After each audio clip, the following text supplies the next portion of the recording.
By talking about sexuality, we have to start by defining some really important terms. So, sexuality, to begin with, is maybe one of the central aspects of human throughout life. It encompasses sex, gender identities and roles, sexual orientation, eroticism, pleasure, intimacy, and reproduction. Sexuality is experienced and expressed in thoughts, fantasies, desires, beliefs, attitudes, values, behaviors, practices, roles, and relationships. While sexuality can include all of these dimensions, it does not always express, we don't always express or experience all of them. It can be influenced by an interaction of biological, psychological, and social factors. Another important term is sexual health. What is it really? Well, it's defined by the World Health Organization as a state of physical, emotional, mental, and social well-being in relation to sexuality. So, as many people think, it is not merely the absence of disease, dysfunction, or infirmity.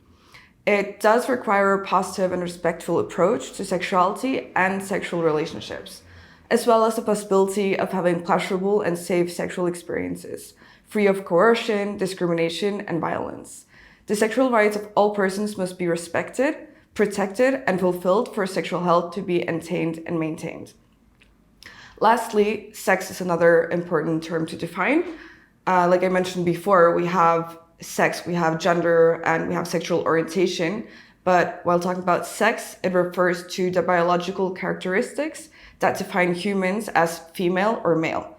The two are not mutually exclusive, as there are individuals who possesses both.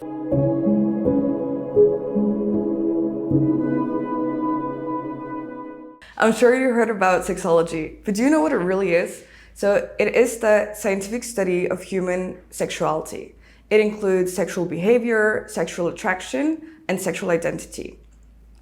It also studies how the sexuality affects other areas of the life, like physical health, society, and also psychological health. It is a multidisciplinary field, so it's based on different sciences like psychology, sociology, anthropology, biology, and medicine. It also considers things like cultural history, religion, and ethics. Talking about sexual therapy, how is it really done? So it's carried out by a clinical sexologist or a sexual therapist. It focuses on improving sexual health and well-being, preventing sexual risks like sexual risk behaviors, and also problems related to sexuality, and providing the correct information about sexuality. It is specialized in the study and treatment of people's sexual problems. So sexual therapy, it can be beneficial for people of all ages, all genders, and sexual orientations. It is a process that involves open and honest communication between the therapist and the individual or couple that comes to therapy. The therapist will work with the individual or couple to identify and address any underlying psychological or emotional issues that may be contributing to their sexual problems. In addition to addressing specific sexual problems, sexual therapy can also help individuals and couples develop a more positive and fulfilling sexual relationship. This can include improving communication and intimacy, enhancing sexual pleasure and enjoyment, and addressing any conflict or difficulties that you might have in the relationship.